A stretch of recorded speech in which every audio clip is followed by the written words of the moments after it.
والصلاة والسلام على سيدنا محمد وعلى آله وصحبه أجمعين.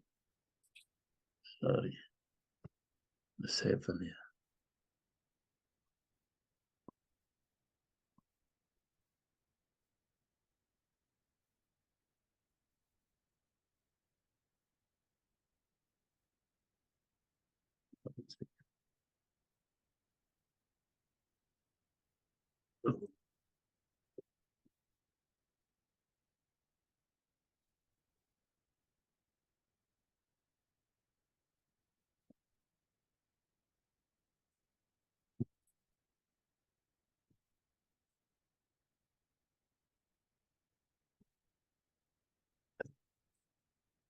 So inshallah, tonight we will not discuss about Sharia.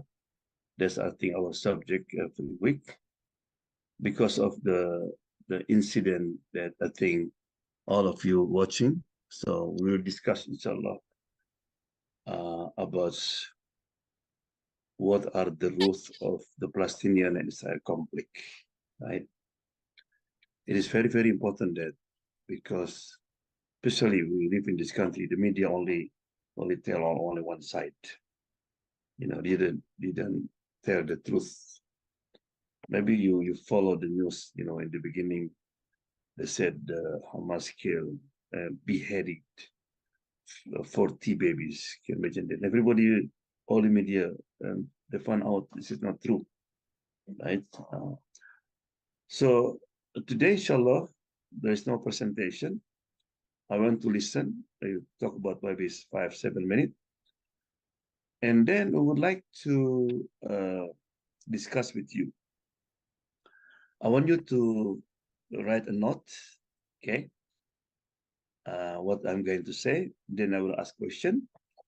And also, I want you to open your screen, your video, so I can see you. I will ask question, and then you raise your hand, right? If you know the answer, okay? Yeah. So we will start with the what they call it, Masjid Aqsa. Yeah. People sometimes confuse between. Okay, ask question now. Which one is Masjid Aqsa? The one have the yellow kubba or the black one? Anybody can answer. Which one is Masjid? The one with the dome, Which dome? the golden dome. The golden. This one, right? Yes. Okay. Okay. I'm sorry, that's wrong. This is propaganda of the Zionists. They wanted us to forget this is the Masjid Aqsa. This is the Dome of Rock. This is where Prophet Muhammad is sent into the heaven. If you go inside, you see the rock there, right? But Masjid Aqsa that mentioned in the Quran here. Subhanallah the asra bi abdihi laylan minal masjid harami ilal masjidil aqsa. Allah took Muhammad from Masjid Haram to Masjid Aqsa.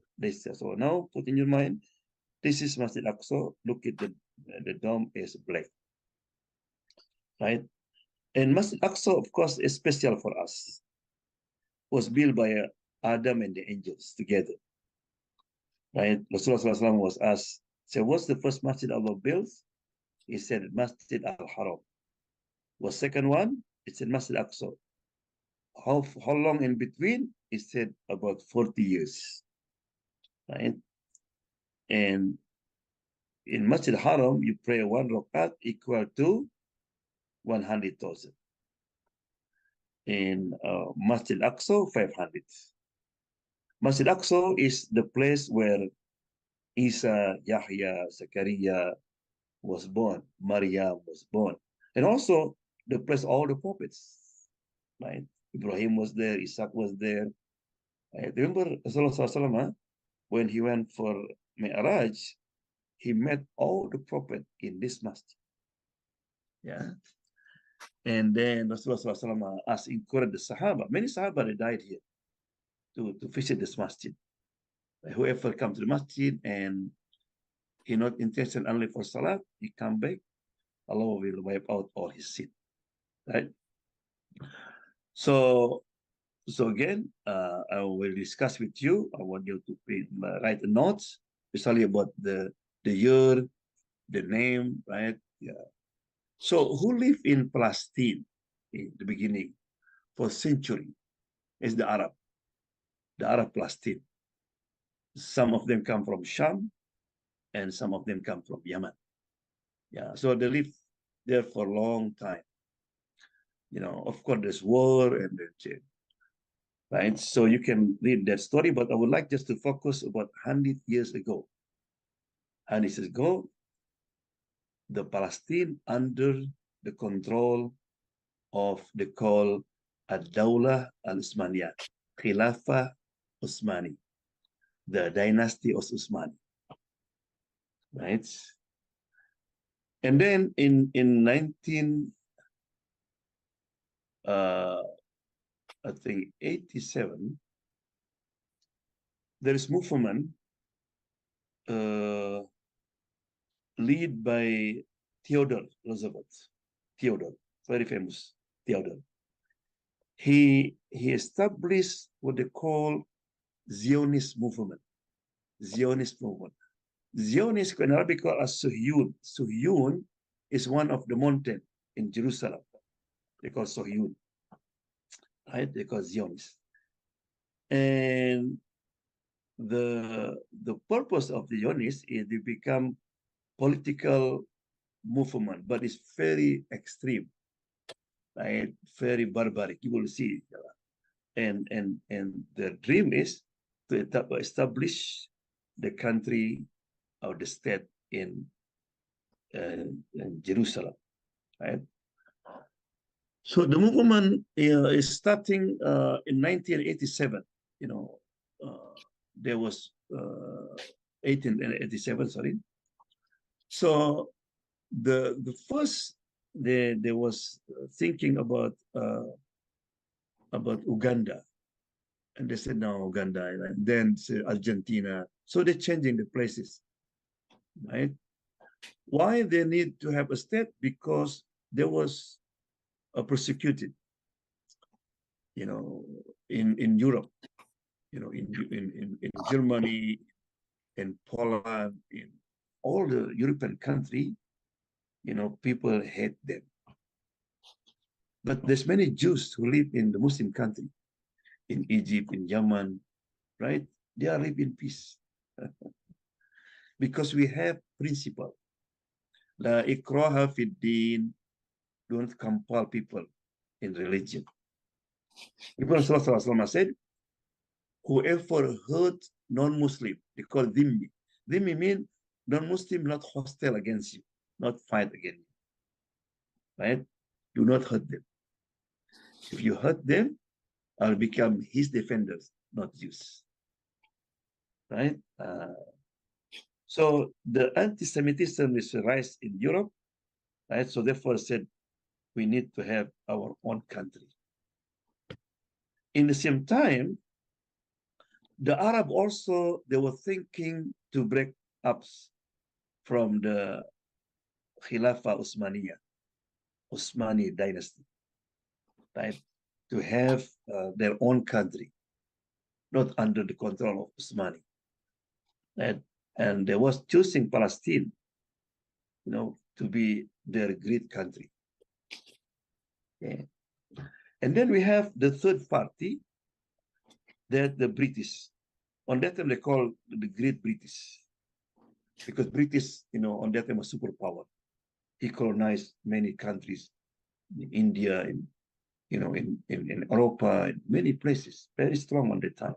So they call the British, right?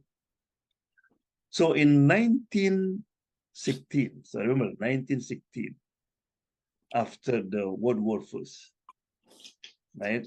So the Arabs and the British team up.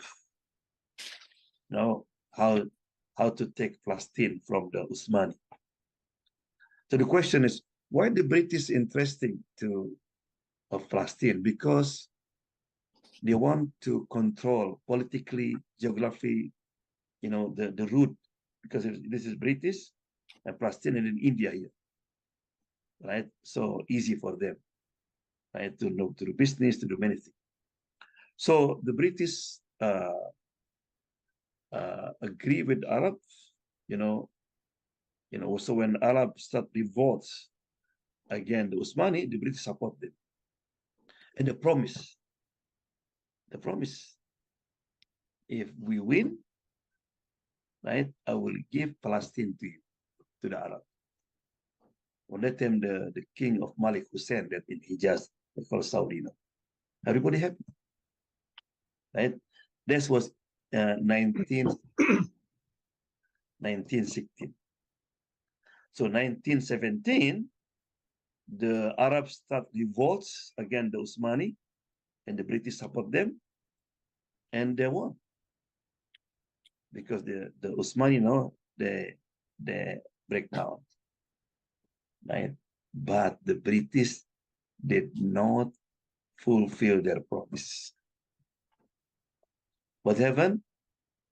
They make, maybe you put in mind that there's called Balfour Declaration. Balfour Declaration. The British gave the land of Palestine to the Zionists. He said, sorry, Arab, thank you. Right? And the Jews not come yet. They're still in different European countries. Right? So in 1922, the British controlled Palestine, right? And they start bringing some of the Jews there, right? Some of the Jews there. So in 1931, the number of Jews is increasing, yeah, but still Palestinian about 851,000 there. So that means they are majority, right? Muslim, non-Muslim, all they are Palestinian, right? And of course, because of Hitler, they continued killing the Jews, right? So from 1936 to 1939, right? So the Arabs said, wait a minute, the Jews numbers increasing, the British, the control Palestine. So they start demanding their rights. They start demonstration. But the British, they sent 30,000 soldiers who came from India, from all his colonies, and they attack Arabs with the bomb. With many, like, what happened now? They destroy their houses, their crops, right? And then ask them, do not resist again. And you have to follow our rules, right? But soon later, the British said, because they have a lot of colonies, they cannot control all of them. And if there's, try to be strong in Palestine, they will lose another colonies. So they start, it is very difficult, right? So now they train the Zionists, give them weapon, they train. So when they give this to the Zionists, so they can fight by their own self, right? So then before he leave, the British went to UN, right, and tried to divide the country into two. And the Qudus, the Jerusalem, under the UN on that time. So everybody, because the Muslim, the Christian consider Qudus is their holy city, right? But still, of course, the numbers of the Muslim at the time and the Christian of Palestine is out of number, right? So now divided, 50-50, but they're not fair. They're not fair. They give to the Jews all the good land, and they give to Palestine mostly the desert, right?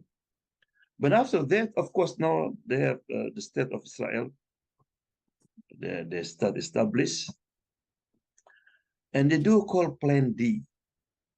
So what happened? The Zionists, they tried to occupy, to control the villages of the Palestinian, and the worst one, they happened in the Deir Yassin, and they kill everybody there. Not only they kill, they put the woman and the children in one place and make them naked, and they kill them, and they took the pictures. You know why they took the pictures? So when they went to other villages, they saw the pictures. Hey, you have two choices. You want to be like that. This is your brother and sister. You want to be like them, or just give up, leave the country. And this the document, they still with them. You know, in America, after maybe 30, 20 years, you can what you call, you have access to classify what to document, but they still keep it, right? And it's called, so now the Palestinian, many of them, they left the country. They went to Egypt, they went to Jordan, they went to Syria, to the neighbors, Arabs on the food. This is called Nakba, catastrophe, right? Right. So then in 1948, the British decided to leave Palestine and declare, officially the state of Israel. And the one who recognized that is British and America. Yeah. And then, of course, there's many wars, but mostly the Arab lost the war, right? And then the Zionists, after they occupied all the territory used to belong to the Palestinian, they destroy all the houses, and they planted the trees to become like jungles, right? What's the purpose? So they cannot return. Say, oh, where's your house? There's our house. You know, very interesting. All Palestinians, they bring the key, because they expected after the war, after the Philistine finish, they can return. No.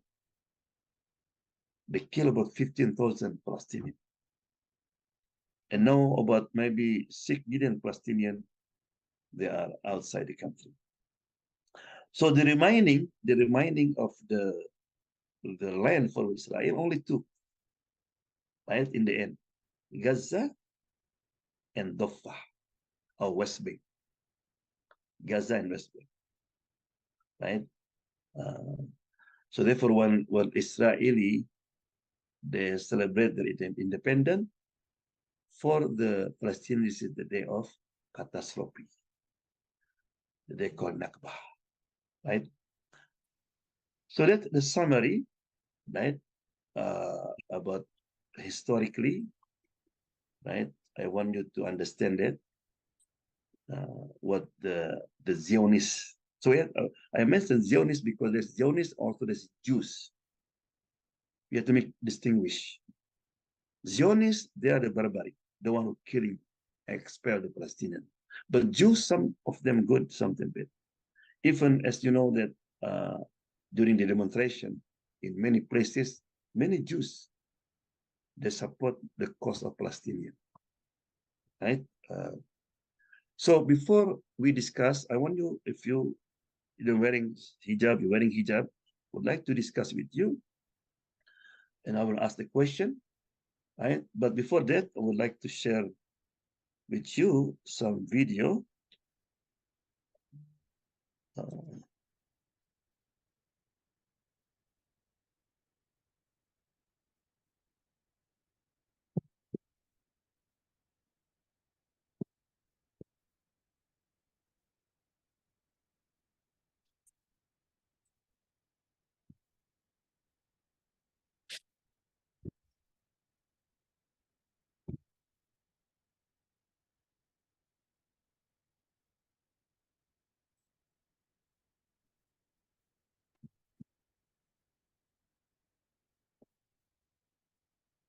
very beautiful one.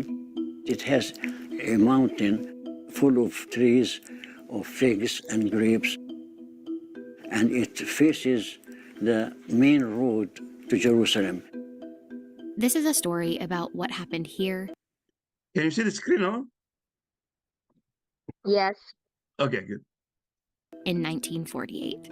We are only 750 people, and everybody knows each other. I came from a big family. We lived a good life. We never expect to be massacred. It was a black spot in the history. That history has been carefully concealed, purposefully distorted, and in the West, largely forgotten.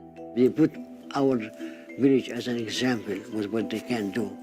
The massacre in this village was one of many in a series of catastrophic events that became known as the Nakba, when hundreds of thousands of Palestinians were violently displaced from their homeland in order to create the state of Israel.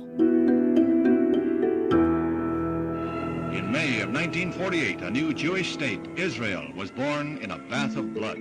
The borders of Palestine have been changed forcefully over time, but historically, this region has been home to Palestinians for centuries, with hundreds of villages and thriving cities.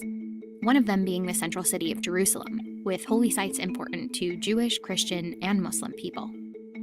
By the late Ottoman Empire, Palestinians living here were overwhelmingly Muslim, with minority Christian and Jewish native populations too.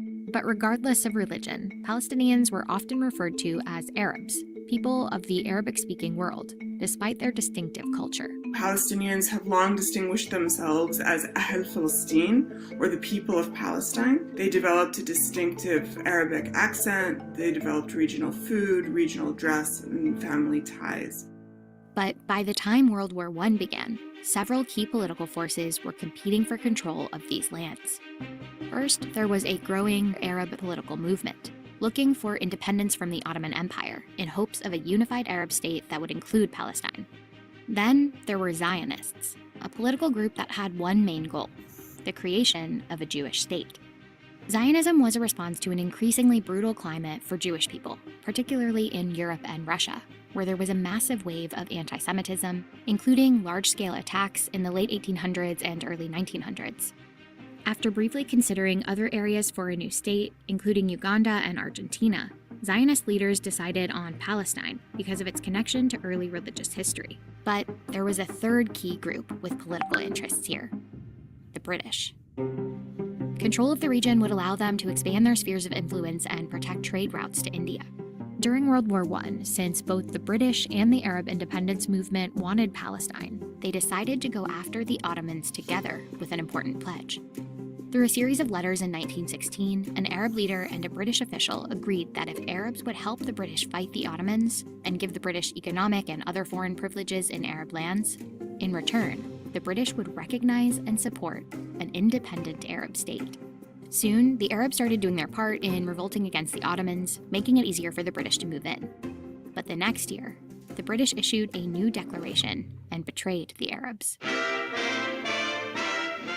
In 1917, Lord Allenby conquered the Holy Land, and the Jews were promised a national home in Palestine.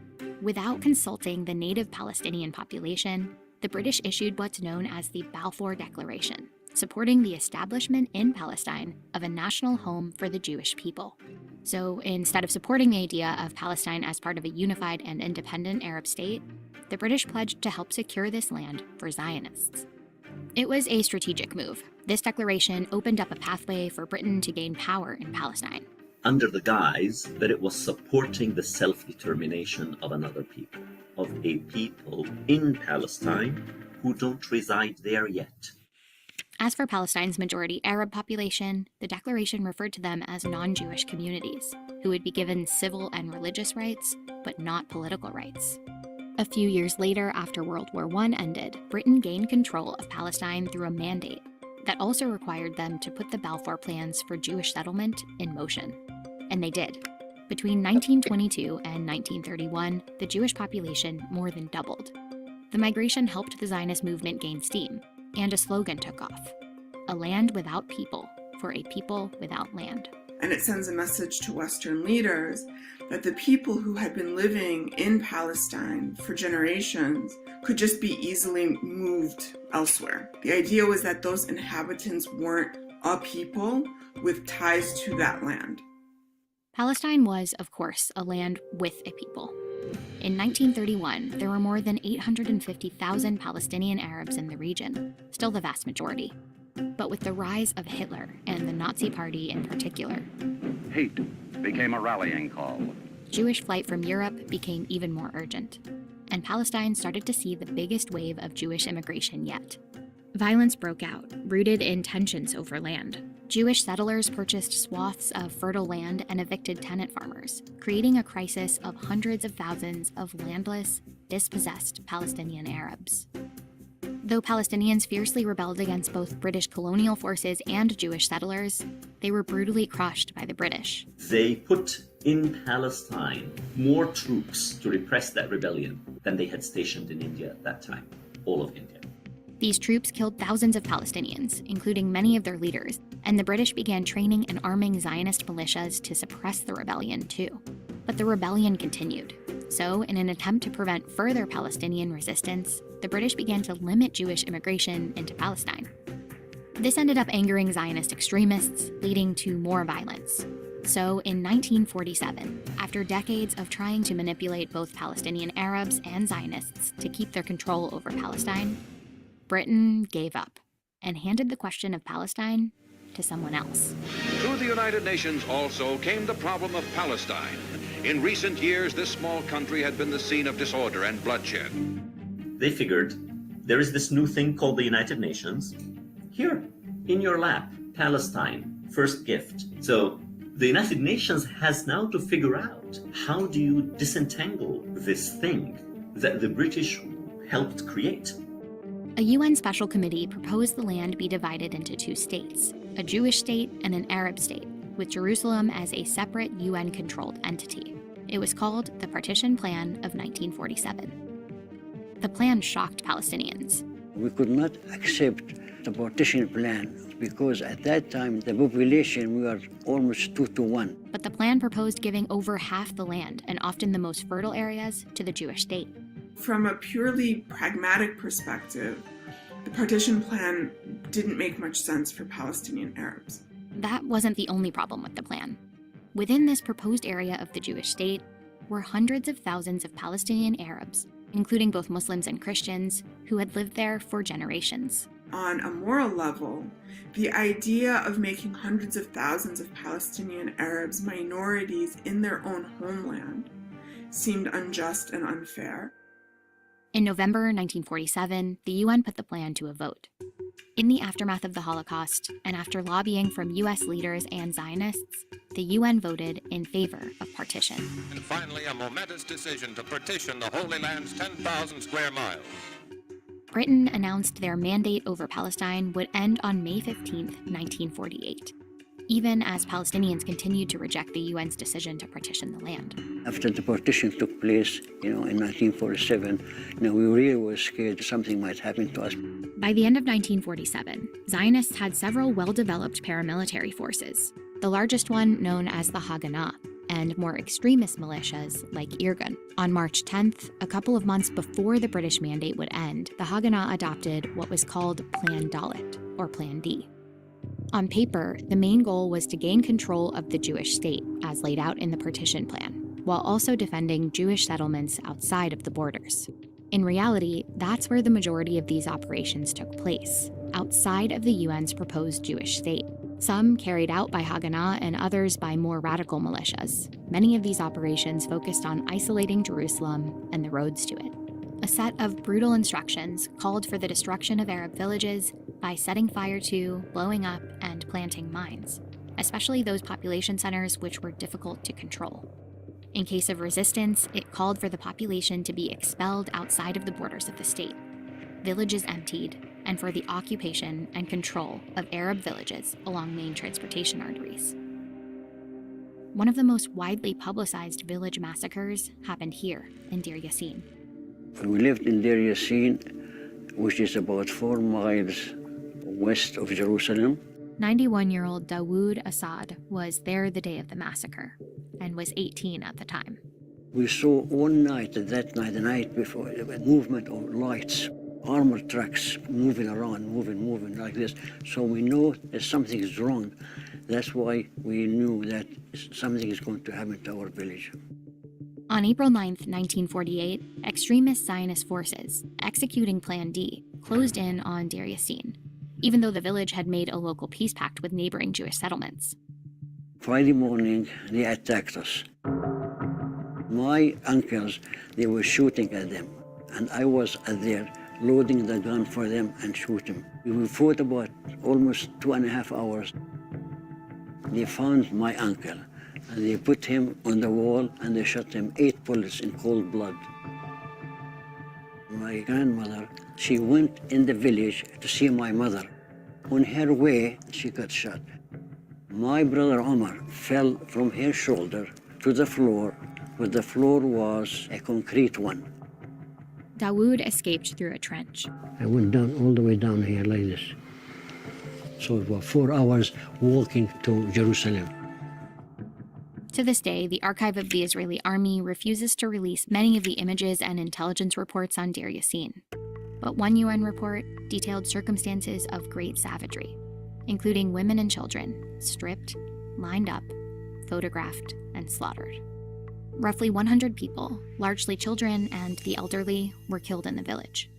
As for Dawood, he later reunited with the group of Deir Yassin captives in Jerusalem, including his sister and mother.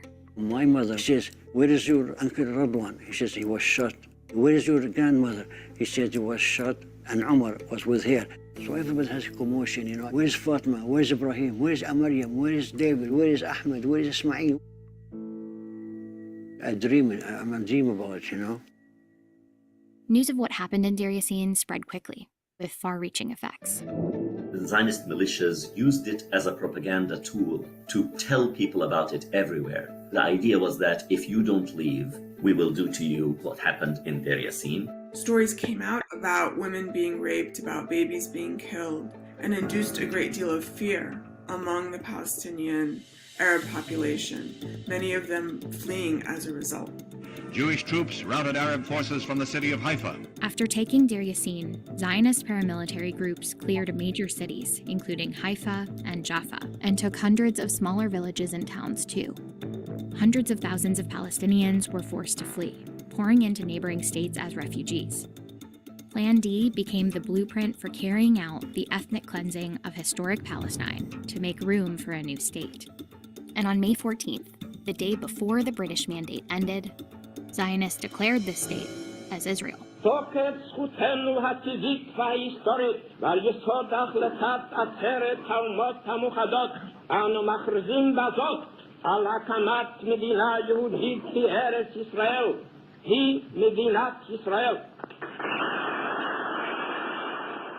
the creation of Israel didn't end the Nakba.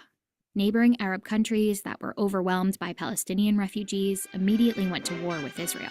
Now united in a League of Arab States, they are insistent that the entry of refugees into Palestine must be ended.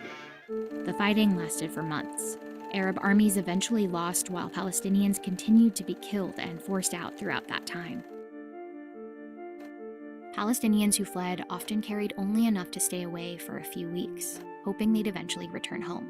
A lot of them locked their doors, put their key in their pocket, and then moved to safer ground. When you leave the house and you take your key with you, it's because you're planning to go home. In the case of the Palestinians, those refugees weren't allowed to return. Refugees trying to return were often shot at.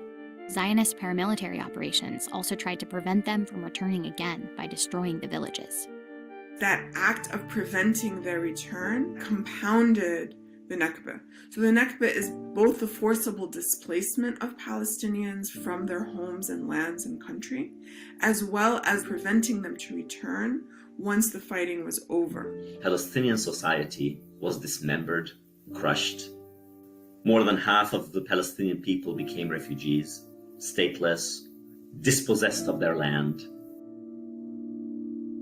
Over time, the State of Israel covered up the physical evidence of an Arab Palestine. Place names were often changed from Arabic ones to Hebrew ones, the Jewish National Fund embarked on a massive effort to plant thousands of acres of pine forests and recreational areas on top of hundreds of ruined Palestinian villages. Even though these forests have now grown into big pine trees, Palestinians have not forgotten their homelands. While we know that roughly 6,000 Israelis lost their lives in the violence of the Nakba, records for Palestinian deaths weren't kept. It's estimated to be around 15,000.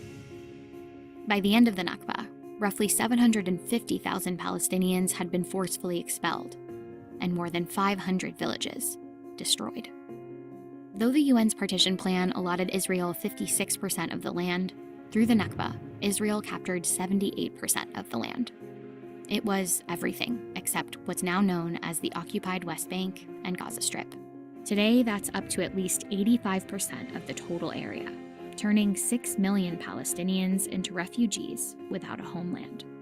It's why, around the same time that Israelis are celebrating Independence Day, Palestinians are out protesting on May 15th, holding up keys as a symbol of the homes they lost and the hope to return. For them, the Nakba isn't just a moment in history. It's a catastrophe that never really ended. I'm a dream about it, you know.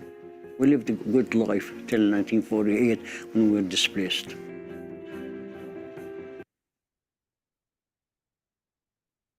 If you have a utility meter,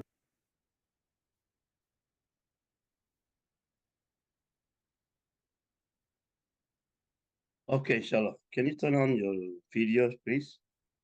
Let me discuss the issue, inshallah. Right.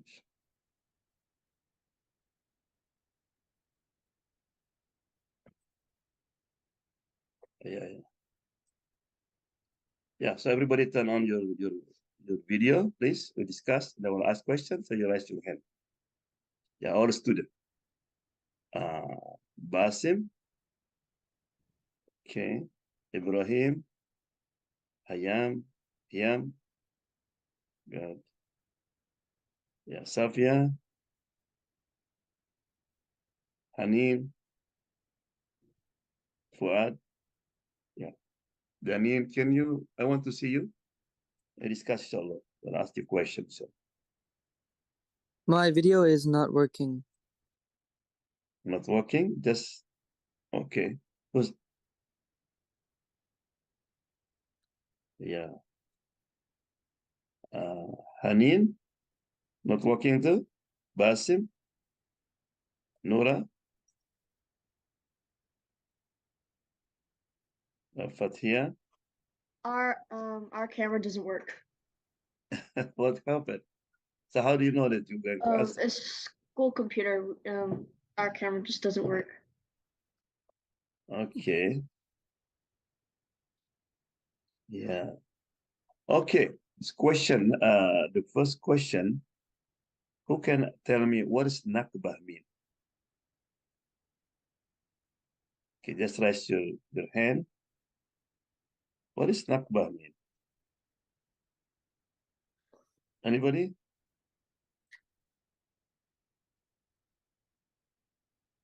Anybody can tell me what's Nakba mean? Nakba mean catastrophe. Nakba mean when they expel the Palestinian from their own country. Yeah, so therefore, you know, when the Zionists they celebrate their independence, that's the time when the Palestinian they left the country. Yeah. And very important to know also, what is the Balfour Declaration mean? Balfour Declaration mean? Anyone? You know, did you take notes? Right. What is Balfour Declaration? That's the establishing of the state of Israel. Right. So what happened in Dir Yassin? In Dir Yassin, what happened? A massacre happened in that village. Okay. What? How they did? How they did it? They How they lined did? the, Huh? the Zionists. They lined up the people and shot at them. Good. The woman like naked, the children naked, and they took the photo, picture. Why they took the photo? It's to scare other Palestinians and the other villages so they can flee. Yeah.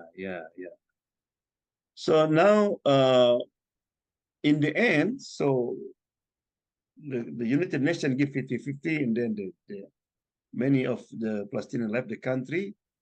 Which part of in Palestine now still majority there is Palestinian? Anybody know? Oh, Gaza and the West Bank. Gaza and West Bank. Good. Okay, tell me what's going on now in Gaza. The Zionists, like, they're killing the Muslims now, and they're like forcing them to leave. And recently they bombed what? And the people from the world right now because of that. Gaza hospital. Gaza hospital. No, it even belong to Christian. Right? Okay. Now the question is, did you discuss this issue in the schools? Outside, the teacher, yeah? My high school, we only discussed it during history class, and even then we use CNN, and CNN's really biased towards Israel. Very good. Very good. Good. Yeah, so you understand the mashallah. Yeah, all the Western, they are very biased, right? Yeah. Anybody else? Anybody harass you because you're a Muslim? Anybody, tell you something? No? Alhamdulillah. Okay. Did you ask yourself that what we can do? Remember that in Islam, Rasulullah said, who does not care what happened with the Muslim, he will not be among them. He's not Muslim. So if you don't care what happened in Gaza now, people dying, you don't even feel bad in your heart, Rasulullah, you are not considered Muslim. Right? So therefore we have to say something, or you have to make intention. I want to do something. Right? But what I can do, I'm not there. Right? You can sacrifice some of your money, give donation, even $5. Right? Alhamdulillah, no, people on the world, they collect a donation. Yeah. And the easy way is through the Islamic relief. Right? Okay, what again? Right? Make dua for them. Make dua. What again? Share with them the truth. I can show you many things, was circulating, right, about the truth, what's going on, even by non-Muslim who are support us, right? And don't underestimate the power of media.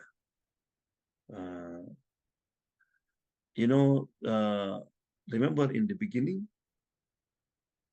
the Zionists, they fabricated the news that the Hamas, they beheaded 40 babies. And people believe, even our president, right? The news, CNN, everybody. But later on, they found out this is fabricated. It's not true. And because of that, remember that a young boy, Fadia Al-Fayumi, was stabbed to death 24 times by a man that's in Chicago, yeah.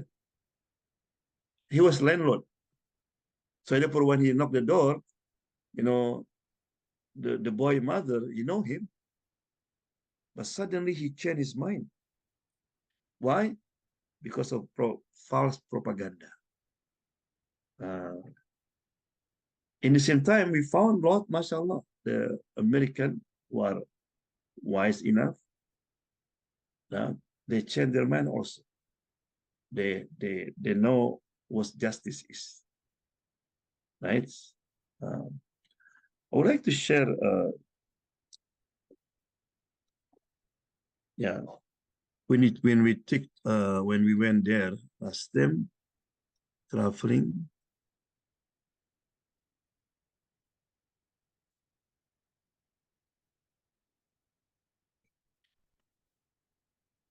Anyone join the demonstration yesterday? Yeah, I want you to. Yes, I did. You did, very good. Yeah. And then when the next one, you know, right? The next one, Sunday in Bellevue, 3 o'clock. Okay. Yeah. So join each other. This is when we went to Jerusalem. So I would like to encourage you. Inshallah, we're going to have another picnic, and we have, mashallah, many youth also. They did join, right? And also, I would like to share some video when we are there.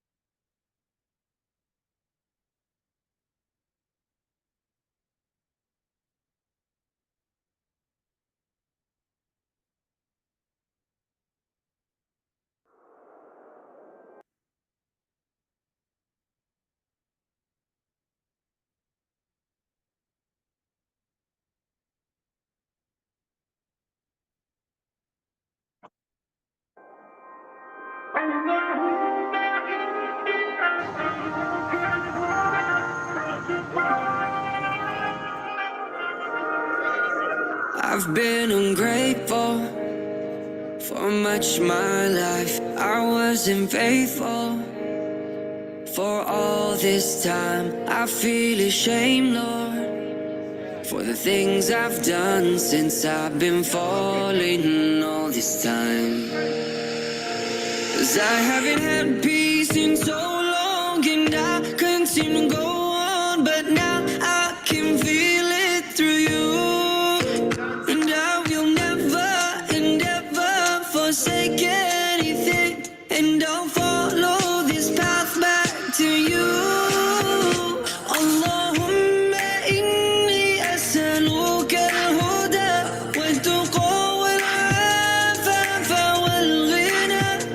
Allahumma inni as'aluka al-huda wal-tuqa wal-afafa wal-ghina.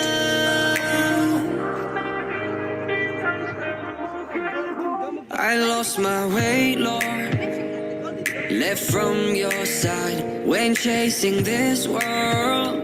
Didn't guard my eyes. I've been afraid for the things I've done, so now I'm calling you this time. 'Cause oh Allah, on this journey I come running to you. Oh, please put my heart at ease. Oh Allah, bring me to you. 'Cause I've been falling for all my life. I've been waiting for you now. 'Cause I haven't had peace in so long, and I couldn't seem to go on, but now I can feel it through you. And I will never and ever forsake anything, and I'll follow this path back to you. Allahumma inni as'aluka al-huda wal-tuqa wal-afafa wal-ghina. Allahumma inni as'aluka al-huda wal-tuqa wal-afafa wal-ghina.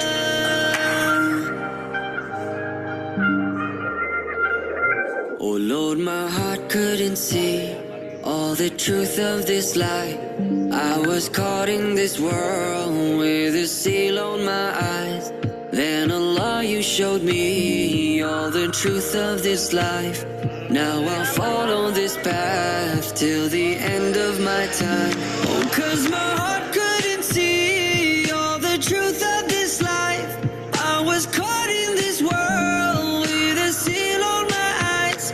Then Allah, you showed me all the truth of this life.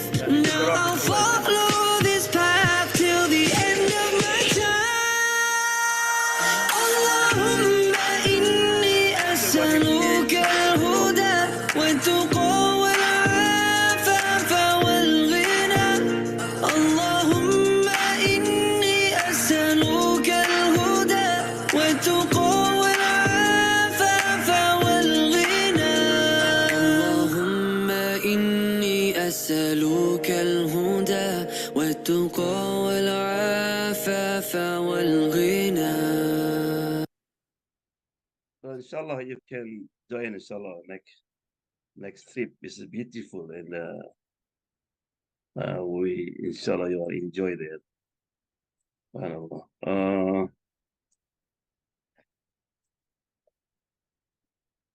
Then we went to where the Prophet Isa was born. Yeah, just take a look.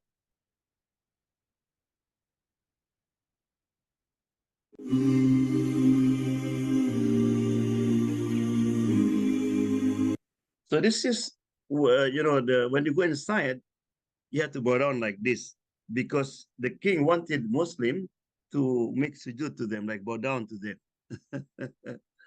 But when the Arab came, they put their back, right? So this is where we can see where Jesus or Isa was born. They call Bethlehem. ولن ترى عينك في الدنيا مثل سماء وتجري من تحتها أنهار عدن ترى وعطرها مسك يريح هواها سلام فلن يأتي حلمك Umar bin Khattab did not destroy nothing. This is the Christian now. They have the أن أراه في أبوابها وأمتي أن أراها في دار السلام فيا إله I pray for Jannah, Jannah, Jannah, Jannah, Jannah I pray for Jannah, Jannah, Jannah, Jannah, Jannah I raise my hands in the air I'll make a prayer I pray for Jannah, Jannah, Jannah, Jannah, Jannah just to see him standing with the Salihin welcoming them and then emotions to me to come forward and drink from his hands but I'll be motionless just staring at this most beautiful man who saved me from hellfire pleading to Allah Ya Ummati so blessed slave enter Jannah for eternity look what Allah's mercy and blessings have brought this is what you strive for what you sent for I wanna go where no eyes never seen no ears never heard no mind can imagine paradise no more tests no more tears no more trials paradise just to hold my mother in my arms paradise where I'll gaze into my children's eyes paradise gardens beneath where rivers will flow paradise where nothing will hurt anymore won't hurt anymore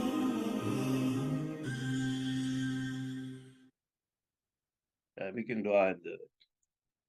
Yes, Pang, you have question?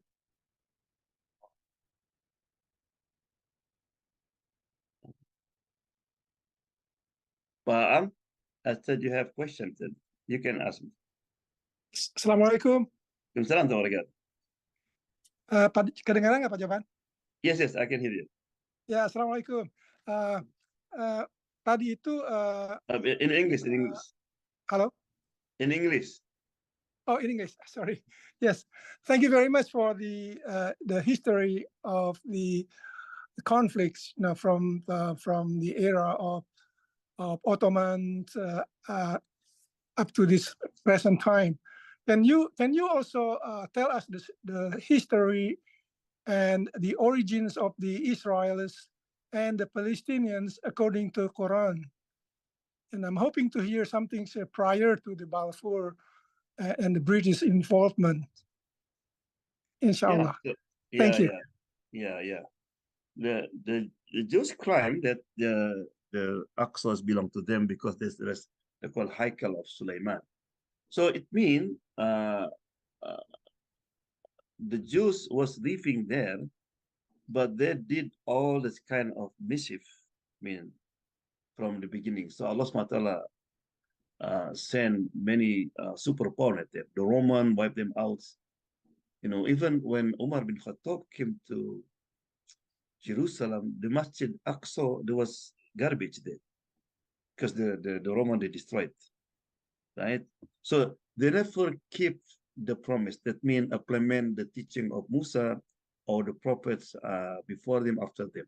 So therefore, they live in that kind, right? But look at when Umar bin Khattab came, and Umar became, and also the one who brought them back is Umar bin Khattab, because the Jews was expelled everywhere, right? So Umar bin Khattab, they brought them. Right? So historically, they used to be, because for us, like Musa, like Sulaiman is Muslim. They are prophets of Muslim, right? And Allah subhanahu wa ta'ala give the trust to the Bani Israel, what they call Bani Israel, but they never keep the trust. Even they kill the prophets, right? يقتلون النبي. The Quran mentions many times they kill all the prophets. They slaughter Yahya, John the Baptist, right?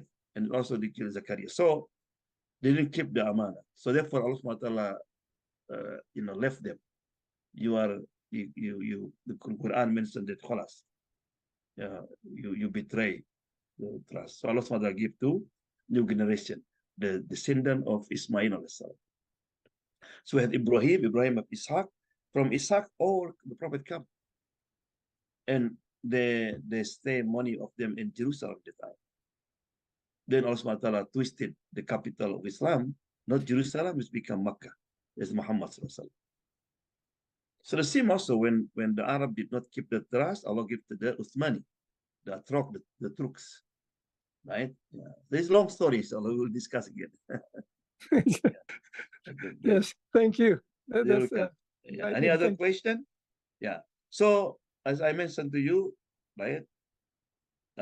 If you don't care what happened now to the brother or sister there, then you are not committed. So you have to have sympathy. You have to have remorse. What you can do, don't forget to make dua.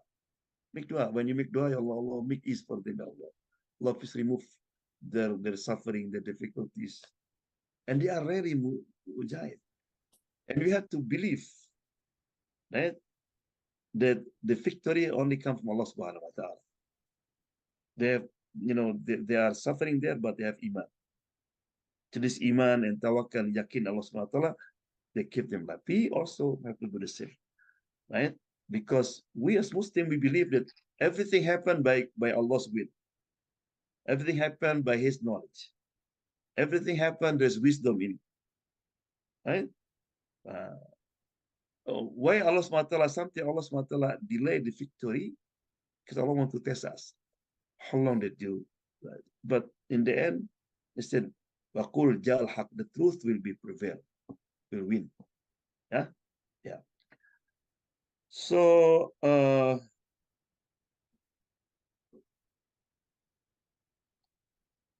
next week, inshallah, I would like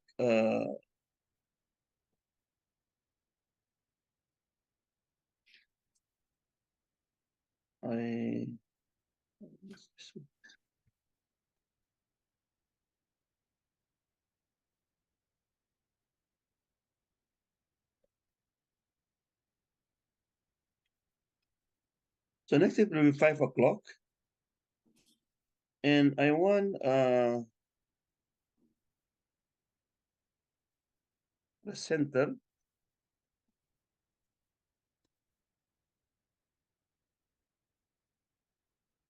next week.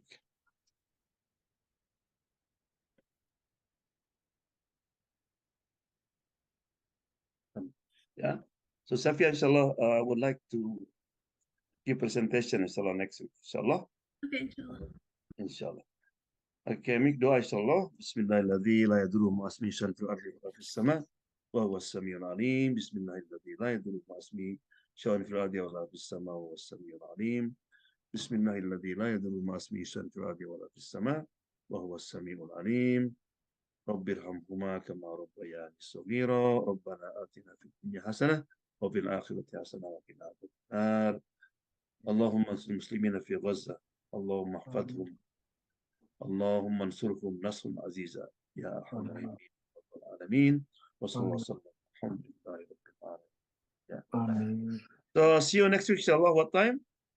5 o'clock. 5 o'clock. Okay, thank you. Assalamu alaikum. Assalamu alaikum. alaikum. Salam.